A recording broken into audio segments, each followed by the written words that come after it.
Débriefing du Grand Prix d'Australie sur FAI TV, mon cher Yves. Le premier Grand Prix de cette saison 2014. Hein, c'était très attendu. Débriefing du Grand Prix et on n'a pas été déçus finalement. Non, on n'a pas été déçus. On a été déçus en bien, comme on dit. Hein, parce que un vent nouveau souffle sur la Formule 1, Pierre. On sent que, bon, d'abord, il y a ces nouvelles technologies. Bon, on en a parlé, tout le monde en a parlé, mais il y a un vent nouveau. Il y a des nouveaux pilotes, il y a des nouveaux jeunes qui confirment tout leur talent. Je pense à Ricciardo et Bottas. Et puis, il y a ces rookies qui étaient formidables aujourd'hui. Hein. Magnussen et Kvyat. Alors, à propos de Magnussen, évidemment, on fait du neuf avec du vieux, hein, parce qu'on sait que Kevin Magnussen, c'est le fils de Yann. Et puis McLaren, regardez la magnifique McLaren qui est derrière nous, hein, une vraie McLaren orange, originelle, couleur des voitures néo-zélandaises à l'origine. Alors, McLaren fait partie des gagnants de ce premier Grand Prix, donc on va débriefer en deux parties, Ziv, en commençant par les équipes Mercedes, et à tout seigneur, tout honneur, évidemment, Nico Rosberg et cette Mercedes, cette flèche d'argent. Oui, c'est vrai. Hein. Donc, Mercedes, depuis 6 mois, ils travaillent d'arrache-pied sur les nouvelles technologies, effectivement, et c'est eux qui maîtrisent le mieux cette équation. Le moteur marche très très bien, et les essais d'intersaison se sont très très bien passés. Donc, tout le monde s'attendait à ce que l'équipe Mercedes d'usine domine. Apparemment, ils ont dominé vraiment, ils ont dominé ce week-end. Maintenant, bon, ils ont eu un abandon, donc avec Hamilton qui n'a pas pu terminer la course. Donc, ils ont aussi un pied d'argile et c'est bien pour leurs adversaires, mais les possesseurs du moteur Mercedes sont contents. On était inquiets pour la fiabilité, hein. C'est vrai que d'aucuns imaginaient même une hécatombe, etc. Moins de voitures à l'arrivée que de points à distribuer. On est quand même moins du compte, c'est dire à quel point la F1 est quand même dans l'excellence, hein, parce qu'ils ont eu très peu d'essais finalement. Alors tu dis Mercedes travaille d'arrache-pied depuis 6 mois. Moi je pense que ça fait 3 ans qu'ils travaillent d'arrache-pied sur ce programme et qu'ils ont mis les gros moyens. Et on l'avait déjà vu lors des essais préliminaires. Moi je pense que Mercedes a vraiment une guerre d'avance, si pas deux. Parce que Rosberg, la manière dont il a géré la course, la facilité avec laquelle il a recreusé l'écart après la safety car, etc., j'ai presque l'impression même qu'il en avait encore sous le pied et que, voilà, on va peut-être aux limites des pneus ou des freins, ou en tout cas on reste dans des... Ils ont de la marge, quoi. C'est vrai que toutes les équipes sont dans une phase où ils découvrent un peu les limites de cette technologie. On avait l'impression que Rosberg s'est promené, mais il a dit qu'ils étaient limite au niveau... Consommation, non? Oh non, pas au niveau consommation, mais au niveau fiabilité, Ouais, que c'était vraiment limite et qu'ils n'étaient pas tranquilles jusqu'au bout. Consommation, c'est vrai que grâce à la voiture de sécurité, il n'y a pas eu de problème de consommation, en tout cas chez Mercedes, parce que non seulement c'est visiblement le moteur le plus puissant, mais c'est aussi celui qui a le meilleur rendement à ce stade-ci. Alors, déception pour Lewis Hamilton, parce que c'est vrai qu'il a fait la pole et que, sans le problème qu'il rencontre, il aurait sans doute, si pas gagné, enfin, il y aurait eu un match entre Hamilton et Rosberg. Ça va être intéressant cette saison, je crois, le duel en interne aussi chez Mercedes, parce que, voilà, si la voiture est dominante, c'est en tout cas le cas à ce stade-ci, ce sera peut-être un vrai duel entre pilotes Mercedes. On verra évidemment ce que ça donnera. En attendant, 25 points d'avance, hein, pour Nico Rosberg déjà, qu'on sent très, très en confiance. McLaren, autre équipe Mercedes, Ziv, ils sont en tête du championnat des constructeurs, et pas un peu, avec 2 voitures sur le podium finalement, suite au déclassement de Ricciardo. Oui, et là aussi, un vent nouveau avec le retour de Ron Dennis. Bon, ça, on ne peut pas vraiment dire que c'est du neuf, mais en tout cas, il insuffle une dynamique, une nouvelle dynamique dans cette équipe. Il a fait il a mis Martin Whitmarsh, on ne sait pas ce qu'il est devenu, probablement sur une voie de garage, mais en tout cas, Éric Boulier est là, et c'est très intelligent de l'avoir pris parce que c'est un garçon pragmatique et travailleur, et il cadre bien dans cette équipe McLaren. Il n'a pas hésité à mettre Sergio Pérez, qui était décevant, il n'a pas hésité à le mettre à la porte et de prendre ce petit jeune. Ce Magnussen magnifique. Hein, ce Magnussen oui, voilà, on a l'impression qu'il a trouvé son Mika Hakkinen, hein, son nouveau Mika Hakkinen. Magnussen, c'est impressionnant parce qu'il a fait vraiment 0 faute, il fait une qualif, hein, de folie, parce qu'il fallait encore réussir la qualif dans des conditions piégeuses, avec la pluie.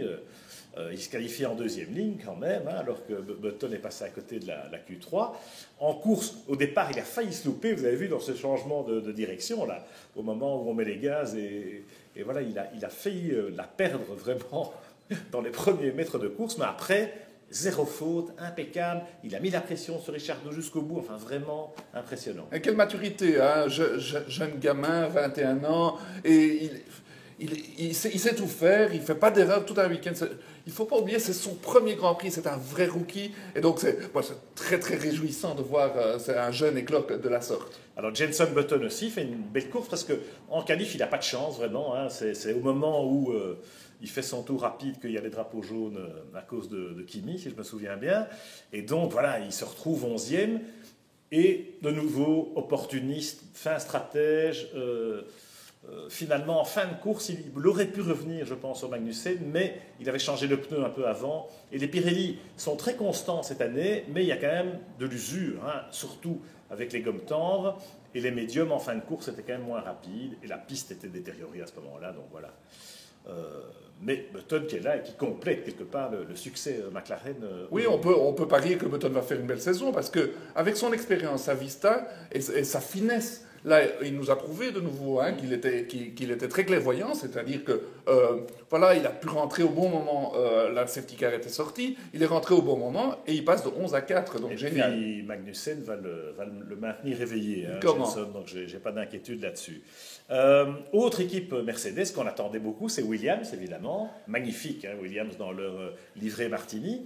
Alors, malheureusement, en qualif, la pluie ne les a un peu desservis et elle est quand même un peu moins performante qu'on ne l'imaginait, même si, quand on voit les temps en course de Bottas, et malheureusement le pauvre Felipe Massa n'a pas pu en profiter, les temps en course de Bottas, c'est la Williams, a priori la deuxième voiture la plus rapide sur la piste. Oui, c'est très prometteur, hein, parce que Williams, il faut se souvenir que l'année passée, c'était une catastrophe, ils n'ont pas mis un pied devant l'autre. Ils ont marqué plus de points aujourd'hui Effectivement, que toute la saison dernière. Oui, et la course de Bottas était de toute beauté, sauf une toute petite erreur. Bon, on la lui pardonne, hein, parce qu'un jeune pilote a le droit de faire une erreur. Lui ne se la pardonnait pas. Oui, c'est ça qui est chouette. Il était inconsolable. Oui, il était inconsolable. Parce qu'il y avait un podium peut-être hein, pour une Williams, du coup. Oui, il a eu beaucoup de hauts et de bas, hein, parce qu'il a été pénalisé de 5 places sur la grille à un changement de boîte de vitesse. Il a eu mille et une aventures, mais finalement, il accroche un très beau résultat pour Williams. Très combatif, et puis des dépassements superbes. Hein. Bottas, notamment sur Kimi Raikkonen, son compatriote. Autre équipe Mercedes et autre très belle course, c'est la Force India avec Nico Hülkenberg, hein, qui était difficile à dépasser, mais qui a fait une course solide comme toujours. Il est vraiment costaud. Oui, à chaque fois qu'on voit Nico Hülkenberg devant une Ferrari ou une McLaren, on se dit occasion manquée, on aurait bien voulu le voir dans un top team. Maintenant, il sort la quintessence de cette Force India. C'est bien pour cette équipe parce que ils ont toujours plein de problèmes. Vijay Mallya, tous les sponsors, enfin, il y en a qui sont en prison et tout. Donc, une équipe comme ça a du mal à garder sa sérénité. Hülkenberg, il garde le cap et il amène les résultats, c'est génial. Il ramène les gros points. Et puis, la comparaison avec Pérez, hein, franchement, les Mexicains, il leur a dur parce que même s'ils marquent un point par la fenêtre après le déclassement de Ricciardo, eh bien, je pense que Hülkenberg va le bouffer tout cru. Et puis, finalement, Toro Rosso, hein, le vent nouveau et les jeunes, Daniel Kvyat, hein, qui fait une très très belle course. Jean-Éric aussi. On était juste un petit peu avec un goût trop peu à la fin parce que voilà, Jean-Éric a fait 2 ou 3 petites erreurs, beaucoup de mal avec les pneus durs dans le dernier relais, alors que Kvyat était en pneus tendres à ce moment-là. Ils avaient décalé leur stratégie chez Toro Rosso. Oui, en tout cas, il faut saluer la très très belle performance de Jean-Éric aux essais, 6e. C'est la meilleure performance de sa carrière. C'était très sympa de voir Jean-Éric si bien placé. Quand c'est mouillé, il est toujours. Hein, il est très adroit. Et Kvyat, qui aussi bien en qualif qu'en course, fait vraiment, lui aussi, un sans faute. Franchement, à 19 ans, chapeau. Mais là aussi, hein, je suis enthousiaste parce que 19 ans, il saute. Il ne faut pas oublier qu'il saute de la Formule 3. En tout cas, il a fait. GP3, pardon. GP3. Voilà. Et alors, c'est quand même un saut très très important. Et il a fait de la F3 aussi. Et il le fait à merveille. Hein. Donc c'est incroyable. 19 ans, maturité incroyable. Il marque ses premiers points. Ziv, on en reste là parce que demain, on continue le débriefing. Cette fois-ci, non plus avec les gagnants, mais avec les perdants de Melbourne.